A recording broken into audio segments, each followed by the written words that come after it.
semalam pada kami menjalankan persiapan untuk menggerakkan jentera pilihan raya Parti Bangsa Malaysia, agak ada sedikit berita yang datang kepada saya dan kawan-kawan lain yang menggantung.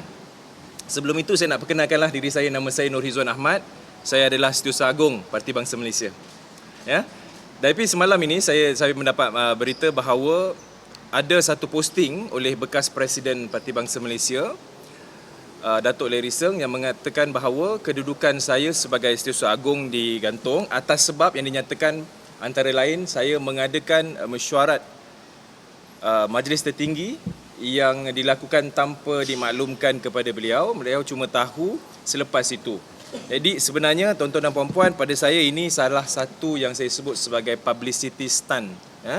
Publicity stunt yang sebenarnya tak perlu pun dilakukan. Jika Datuk Lee Riseng ini merasa bahawa perkara yang dibuat itu adalah benar, sepatutnya dimaklumkan secara terus kepada saya, kerana bak kata orang sekarang, orang akan tanya nanti kenapa buat kat Facebook, tak ada WhatsApp group ke?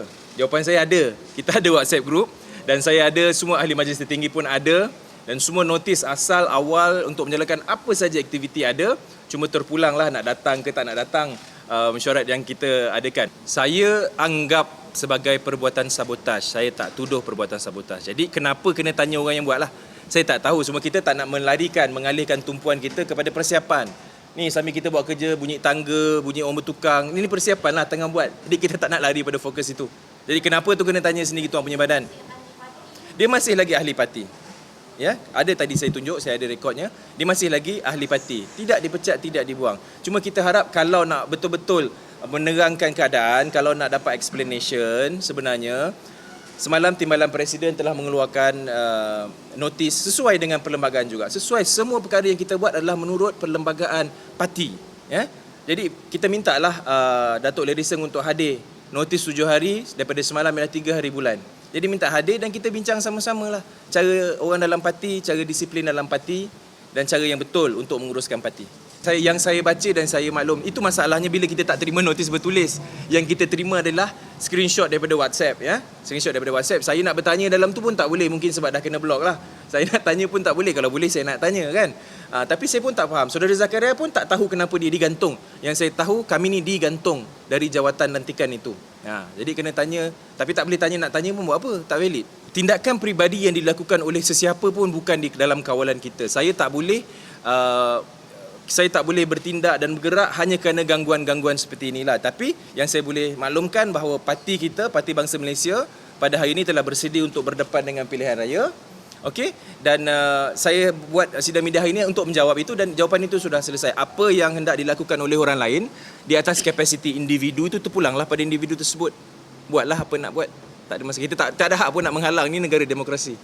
Persetujuan awal adalah untuk apabila ini awal daripada mesyuarat pertama yang dilakukan di Sarawak waktu kita ambil alih parti daripada Sarawak Workers Party ini. Persetujuan awalnya adalah untuk meletakkan satu proksi timbalan presiden supaya apabila Datuk Haji Zuraida menjadi presiden, kekosongan dalam jawatan timbalan presiden itu akan wujud dan akan digantikan dengan Datuk Lee Riseng. Semua perkara ini ada dalam minit, ada di rekod. Lebih-lebih lagi kalau kita buat online meeting sekarang kan. Okay, this meeting is being recorded.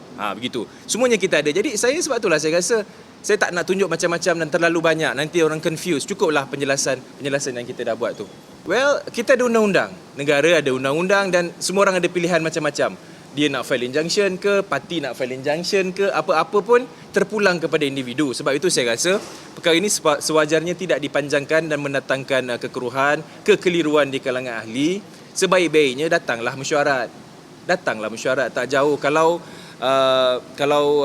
rasa tak ada masa nak booking tiket kapal terbang, saya dan kawan-kawan boleh sponsor untuk datang mesyuarat supaya kita boleh selesaikan